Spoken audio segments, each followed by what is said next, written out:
सबसे ज़्यादा जो अगर स्मोकिंग कोई कर रहा है तो सबसे पहली बात है कि उनको स्मोकिंग छोड़नी चाहिए। स्मोकिंग छोड़ने के काफ़ी तरीके होते हैं, काफ़ी मेडिकेशन है, सप्लीमेंट्स है और मोटिवेशन हो तो काउंसलिंग्स होते हैं, जिसके बारे में अलग से एक वीडियो में बात करेंगे।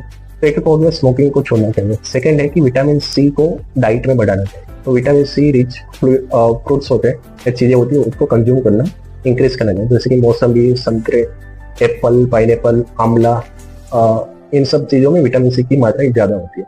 अगर कोई फ्रूट्स की एलर्जी है या फ्रूट्स कंज्यूम नहीं कर पाते तो वो विटामिन सी के सप्लीमेंट्स भी ले सकते हैं।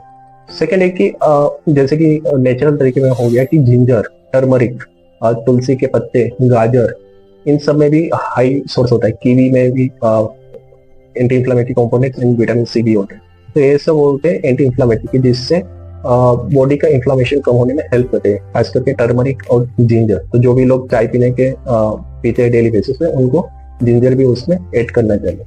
और है green leaf vegetable. Green leaf vegetable जैसे कि लिली सब्जियां, नीले कलर की सब्जियां, उसको भी ज्यादा कंज्यूम अपने डाइट में करना चाहिए।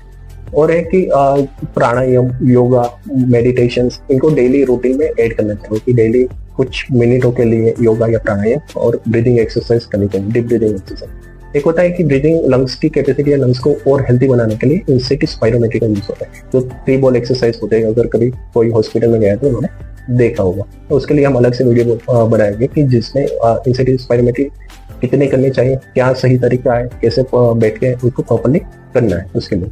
और है कि जिनको ज्यादा एक्सपोजर हो रहे उनको दिन में एटलीस्ट 2 टाइम स्टीम इनहेलेशन करना चाहिए। स्टीम इनहेलेशन क्यों करना चाहिए?